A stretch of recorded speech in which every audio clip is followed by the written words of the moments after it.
اعوذ باللہ من الشیطان الرجیم بسم اللہ الرحمن الرحیم۔ حضرت حسن رضی اللہ عنہ کہتے ہیں کہ ایک عورت کا خاوند غائب تھا، اس کے پاس کسی کی آمد رفت تھی۔ حضرت عمر رضی اللہ عنہ کو اس سے کھٹک ہوئی۔ حضرت عمر رضی اللہ عنہ نے بلانے کے لیے اس کے پاس آدمی بھیجا۔ اس آدمی نے اس عورت سے کہا، حضرت عمر رضی اللہ عنہ کے پاس چلو، حضرت عمر رضی اللہ عنہ تمہیں بلا رہے ہیں۔ اس عورت نے کہا، ہائے میرے ہلاکت، مجھے عمر رضی اللہ عنہ سے کیا واسطہ؟ وہ گھر سے چلی، وہ حاملہ تھی، ابھی وہ راستے میں تھی کہ وہ گھبرا گئی، جس سے اس سے دروازہ شروع ہو گیا، درزہ شروع ہو گیا۔ وہ گھر میں چلی گئی جہاں اس کا بچہ پیدا ہوا۔ بچہ 2 دفعہ رویا اور مر گیا۔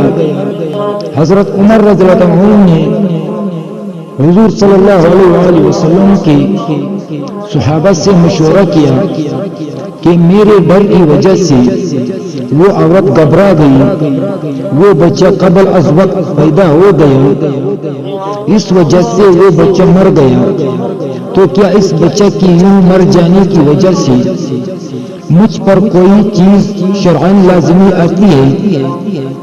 بعض صحابہ نے کہا، آپ پر کچھ لازم نہیں آتا، کیونکہ آپ مسلمانوں کی والی ہیں اور اس کی وجہ سے آپ کی ذمہ ہے کہ آپ ان کو ادب سکھائے۔ کوئی کمی دیکھی تو انہیں بلا کر تنبیہ کرے۔ حضرت علی رضی اللہ عنہ خاموش تھی۔ حضرت عمر رضی اللہ عنہ نے ان کی طرف متوجہ ہو کر کہا، اس بارے میں آپ کیا کہتے ہیں؟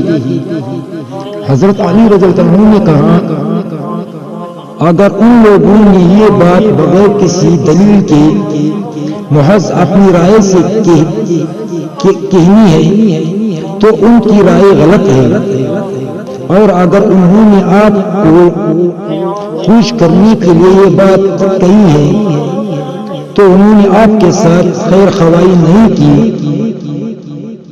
میری رائے یہ ہے کہ اس بچے کی دیت یعنی خون بہا آپ کو دینا پڑے گا، کیونکہ آپ کے بلانے کی وجہ سے وہ عورت گھبرا گئی، اس لیے یوں بچے کی قبل از وقت پیدا ہو جانے کا سبب بچے کی قبل از وقت پیدا ہو جانے کا سبب آپ ہی ہے۔ اس پر حضرت عمر رضی اللہ عنہ نے حضرت علی رضی اللہ عنہ کو حکم دیا کہ اس بچے کا خون بہا سارے قریش سے وصول کرے، اس لیے کہ یہ قتل ان سے خطأً کے طور پر صادر ہوا ہے۔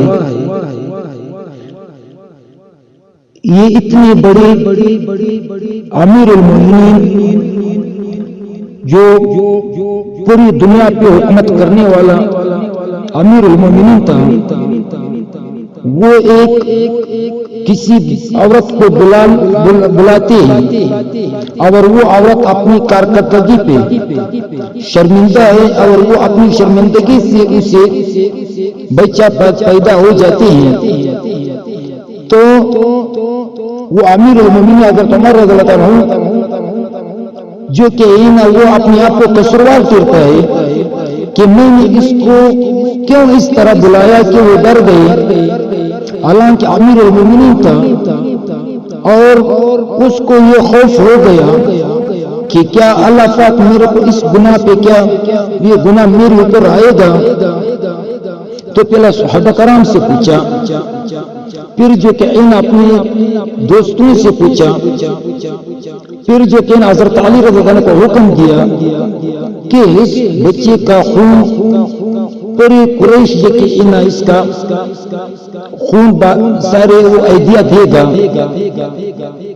تو بھائیو دیکھو اس طرح جو کہ اسلامی لیڈر اور اسلامی جو امیر المومنین تھا جو پوری دنیا پہ گورنمنٹ حکومت کرتے تھے وہ انصاف سے چلاتے تھے، وہ ظلم نہیں کرتے تھے، وہ کسی کو تشدد کر کے ڈرا کر کے یا کسی کو مار کر کے یا اس کو جیل میں بٹھا کر کے، اس سے کوئی بھی آج تک تاریخ میں کوئی اسلامی لیڈر جو کہ اس نے گورنمنٹ نہیں کیا ہے۔ تو حضرت عمر رضی اللہ عنہ جیسی ہستی جس کے اوپر اللہ پاک نے